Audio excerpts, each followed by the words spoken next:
Welcome back to my channel, welcome to my new blog. আশা করছি তোমরা সবাই খুব ভালো আছো, সুস্থ আছো। আমিও খুব ভালো আছি। আজকে আমি একটু বেটার আছি কালকের থেকে। কালকে আমার শরীরটা একদমই ভালো ছিল না। সো আজকে যে আমরা যাচ্ছি কলকাতা, আমাদের দুপুর 2টোর সময় বাস আছে। এখন ঘড়িতে বাজে 10:20 মতো। তাই একটু চান টান করে রেডি হয়ে নেব, কারণ আমার একটু খিচিপিটি লাগছে। মনে হচ্ছে একটু ফ্রেশ হলে হয়তো শরীরটা আরও ভালো লাগবে। কালকে থেকে একটু বেটার, তাও ওষুধ খেয়েছি। দেখা যাক, আজকে আবার ট্রাভেল করব, সেটারও একটা চাপ লাগছে যে কি হবে। আশা করছি কিছু হবে না। তো চলো আজকে দিনটা এখান থেকে শুরু করি। আর প্লিজ তোমরা দেখতে থেকো। আর আমার প্লিজ চ্যানেলটাকে সাবস্ক্রাইব করে দিও। অনেকে আছে যারা ভিউয়ার্স আমার চ্যানেলটাকে দেখছো, কিন্তু কেউ সাবস্ক্রাইব করছো না অনেকেই। প্লিজ তারা সাবস্ক্রাইব করে দিও। আর আমাকে অবশ্যই তোমরা লিখে জানাবে যে কি আমার ব্লগগুলো তোমাদের কীরকম লাগছে।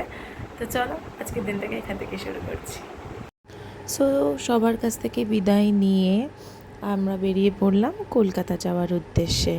আর এটি হচ্ছে বার্নপুরের সব থেকে সুন্দর জায়গা। কি সুন্দর জায়গাটা করেছিল, তাই না?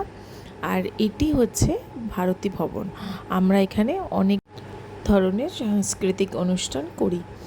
আমি যখন অনেক ছোট ছিলাম তখন থেকে আমি এখানে সাংস্কৃতিক অনুষ্ঠান করতাম। জেঠু যেহেতু নাটকের সাথে যুক্ত, তাই জেঠু এখানে অনেক কিছু নাটকও করেছিল। আর এই ভারতী ভবনটি তৈরি হয়েছিল 1920 সালে। আশা করছি তোমরা দেখতেই পেলে, ওখানে লেখাই ছিল। তো চলো যাওয়া যাক।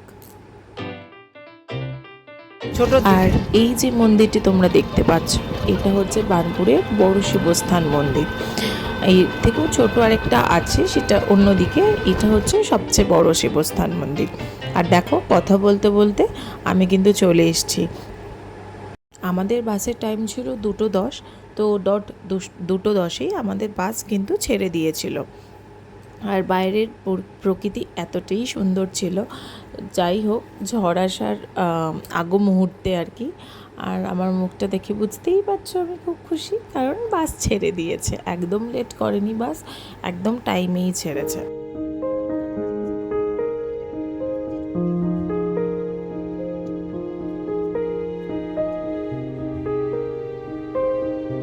আর এখানে বাইরে জানালার ধারে ঘন কালো মেঘ, এক আলাদাই পরিবেশ।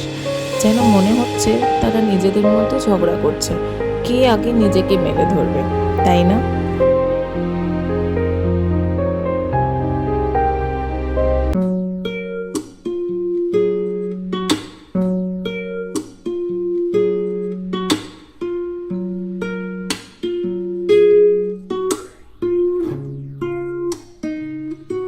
আর এই আকাশের প্রকৃতির খেলা দেখতে দেখতে আমি যে কখন ঘুমিয়ে পড়েছিলাম আমি সত্যি নিজেই টের পাইনি। শক্তিগড়ে এসে আমি হঠাৎ যেন মনে হলো, আরে কত জলদিই না পৌঁছে গেলাম। এই আমরা শক্তিগড় পৌঁছালাম। দেখি কি পাওয়া যায়। এখানে কিছুই পাওয়া যাচ্ছে না। লোকটা কি চিল্লাচ্ছে বাবা। যাই দেখি। তারপরে মাঝে আমাদের অনেক কিছু হয়ে গেছে। যাই হোক, ফাইনালি আমরা বাড়ির পথে এসেই পড়েছি।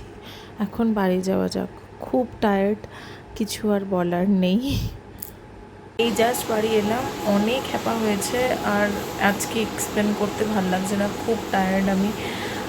তো আজকে ব্লগটাকে এখানেই শেষ করছি। যদি তোমাদের আমার ব্লগটা ভালো লেগে থাকে তাহলে অবশ্যই আমার চ্যানেলটাকে লাইক, শেয়ার অ্যান্ড সাবস্ক্রাইব করতে একদম ভুলবে না। বন্ধুদের সাথে শেয়ার করতে ভুলবে না, ফ্যামিলির সাথেও শেয়ার করতে ভুলবে না। তো আজকের মতো এখানেই টাটা, গুড নাইট, শুভরাত্রি।